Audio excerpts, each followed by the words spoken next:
Bill, it's so nice to talk with you about this goalkeepers report, but I was really struck how different it was from the last time we talked about goalkeepers in 2018. And that was so much of a more positive report. All of the indicators were going in the right way.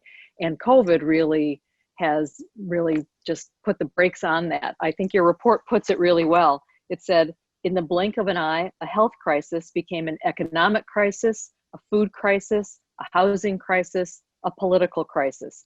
Everything collided with everything else. So what about all of these results do you think is the most important one that where would you love to start to talk about this?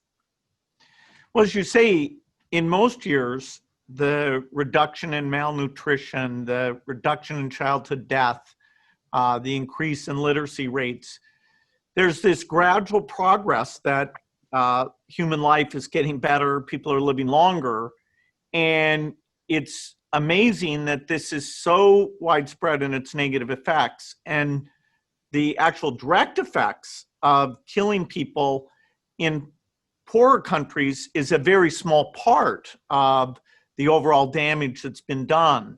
A big part is that their health systems that are very fragile have been disrupted. So vaccinations aren't taking place, malaria bed nets are not getting out, HIV medicines are not getting out. And so Africa will have dramatically more deaths from these indirect effects than from the direct effects. So the imperative is, let's bring the epidemic to an end, and that takes us to a discussion about vaccines, which is the only tool to do that. And then make sure that we do restore the services, even some catch up for the kids who missed those vaccinations. And right. Even if we do our best on all those things, the vaccine, the restoration, the rich country generosity, it'll take 2 to 3 years just to get back to the beginning of 2020.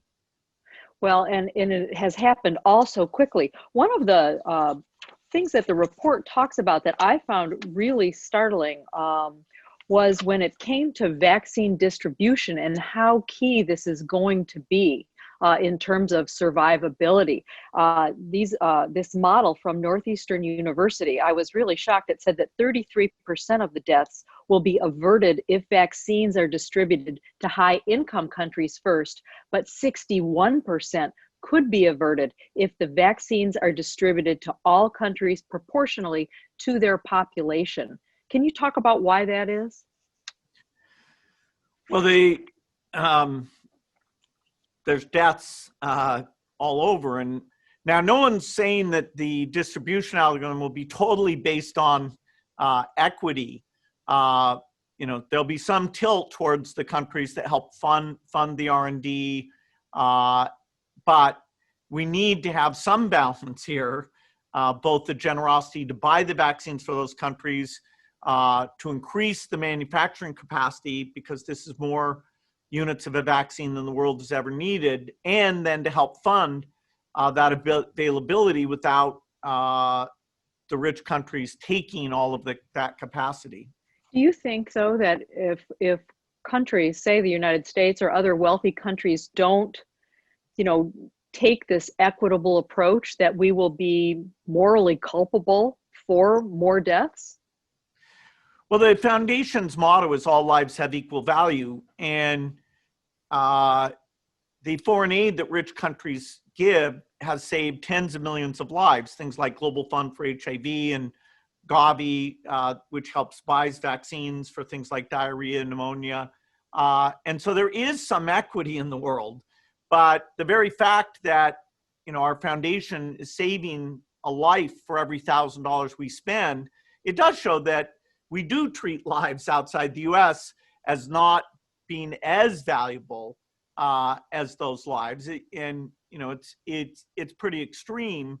This would be a double mistake, because not only would you be sacrificing those lives, as long as you let the disease exist outside the United States or anywhere in the world, it's going to come back. And so you can't resume your normal activity. And so of all the health crises, this is one where the world really is in it together.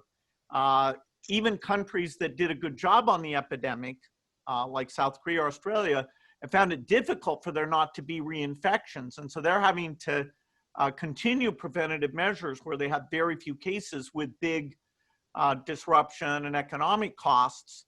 And so here we've got to solve it for all of humanity. And so it's both just and, even from a selfish point of view, it's the smart thing to do.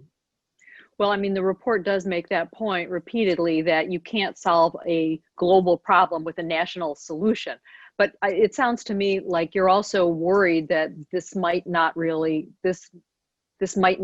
happen, that there won't be that global solution, because, I mean, that report comes back to this point over and over again. Well, so far, the U.S., although it is exemplary in funding the R&D for the 6 vaccines that are the most likely to get really strong regulatory approval by early next year, the U.S. has been absent in the discussion about creating the capacity and the aid money to buy those vaccines. Now, I'm hopeful, the Congress historically has been great on global health, very generous on things like HIV, malaria.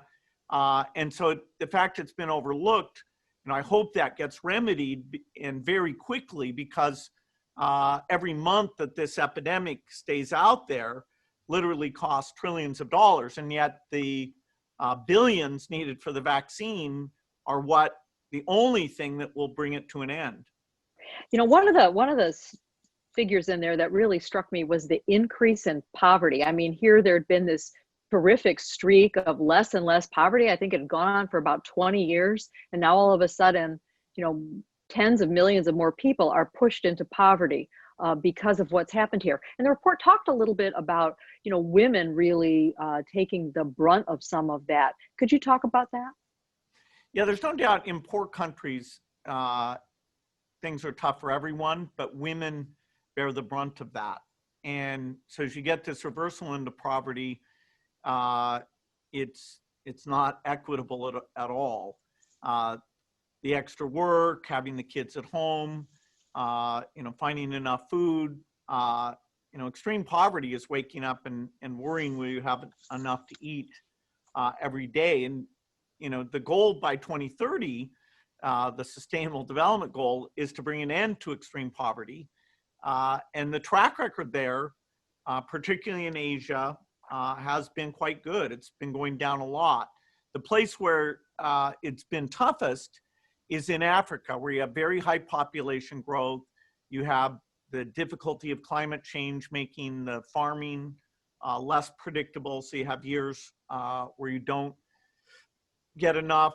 And, we'd hoped that with generous aid, with better seeds, that Africa too would start the kind of miracles that we've seen in Asia. But this, at best, is a 3 or 4 year setback to that quest to have almost no one live in extreme poverty.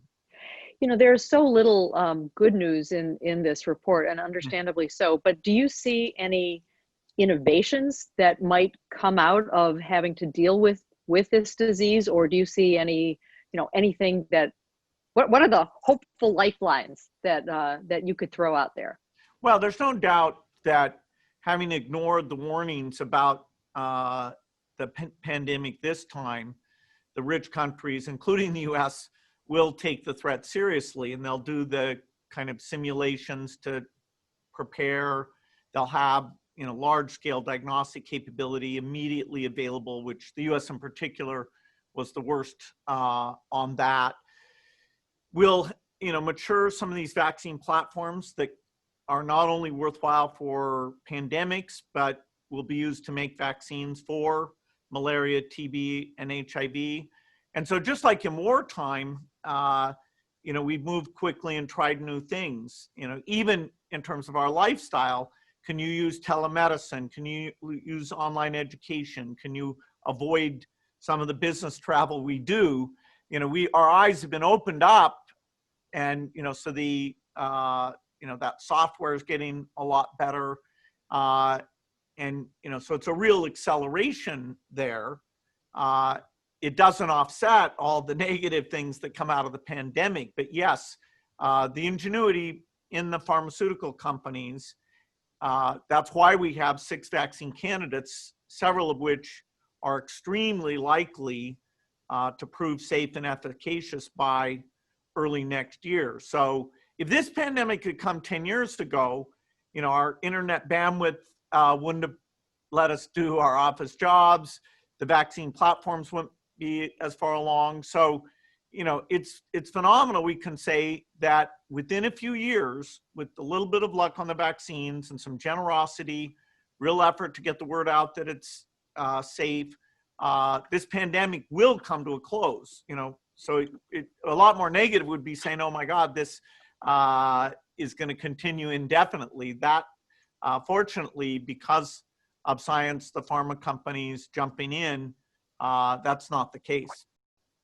And so do you think, as a last just thought, has the US learned its lesson, if you will, about taking pandemics seriously and being prepared and, you know, getting ready? I mean, the problem is you get ready and then nothing happens, and then you get unprepared. So, but do you think that this will have made that impression a lasting one? Well, we'll go and do a postmortem. The CDC made some mistakes at the start, and then you had things moved up to a political level without expertise, where the willingness to admit mistakes was zero. You know, so the fact that we still have test results that take more than 24 hours, that is just a desire to say, "Oh, I solved the testing thing." You shouldn't reimburse for those delayed test results. So we still, you know, are performing way below what we should, you know. So I do think there'll be a lesson to let the professionals do their work. And there'll be lots of research and development about how you can ramp up testing, drugs, and vaccines very quickly. So yes, I think unlike, you know, the title of my 2015 talk, which was "We're Not Ready for the Next Pandemic," I think 3 years from now, we will be ready for the next pandemic.